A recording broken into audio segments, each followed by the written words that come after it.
7h17, gros plan sur la une du Point spécial Côte d'Azur qui sort aujourd'hui chez tous les marchands de journaux avec trois titres à la une, ces fêtes délirantes, les caprices de stars et les faits divers rocambolesques, les plus rocambolesques en tout cas que l'on peut répertorier sur la Côte d'Azur. Pour évoquer ce point spécial, Laurence Guidicelli est avec nous. Bonjour. Bonjour. Alors, on va aller dans le vif du sujet tout de suite. Commençons par un fait divers rocambolesque. Ça se passe au début du XXe siècle à Menton.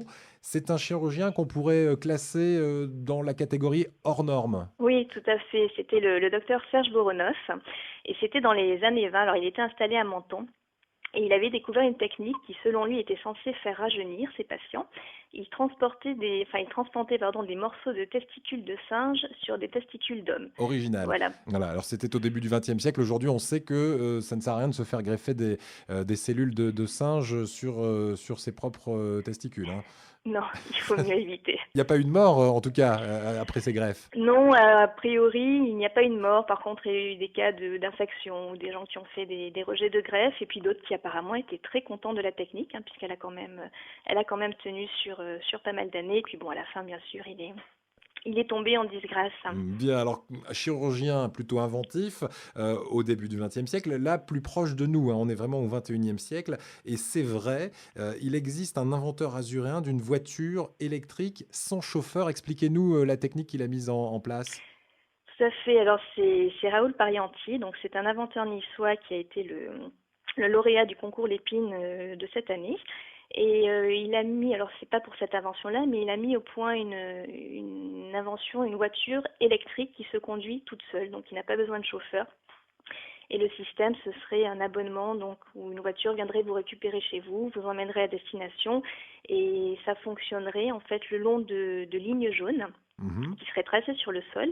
Il y aurait des systèmes de puces installés tous les 100 mètres et la voiture reconnaîtrait grâce à un ordinateur central ces puces et voilà, pourrait se localiser et pourrait décider de la destination à suivre. Alors le système serait déjà bien au point et il y a Oui, un maire sur la Côte d'Azur, le maire de Cagnes-sur-Mer, hein, Louis Nègre, qui serait oui. intéressé pour être ville pilote.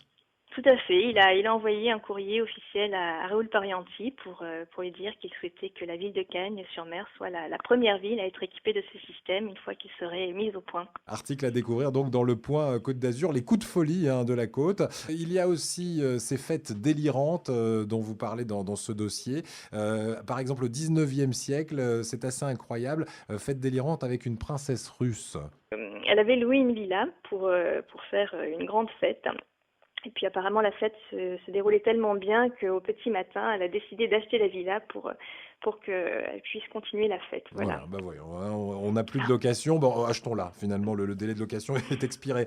Il y a un autre milliardaire russe contemporain, celui-là, c'est Abramovitch. Il a dépensé une petite fortune, lui, pour avoir un petit chez-soi. Quand je dis petit, c'est un euphémisme, évidemment, sur la Côte d'Azur. Oui, c'est le château de la Crau qui est au Cap d'Antibes. Donc Abramovitch y est installé depuis quelques années, hein, depuis 2004, et il aurait dépensé donc pour la rénovation, la transformation et la redécoration une centaine de millions d'euros. Des chiffres à faire tourner la tête, vous en aurez d'autres, hein, dans Le Point, qui sort aujourd'hui chez tous les marchands de journaux, un spécial Côte d'Azur, intitulé Ces fêtes délirantes, ces caprices de stars et les faits divers les plus rocambolesques. Merci Laurence Guidicelli d'avoir été avec nous ce matin pour nous présenter ce dossier spécial. Merci. Et dans un instant, Patrice Arnaudot nous rejoint dans un tout petit village italien ayant appartenu au comté de Nice avant 1860. La suite de ses pérégrinations en Italie, c'est dans 3 minutes.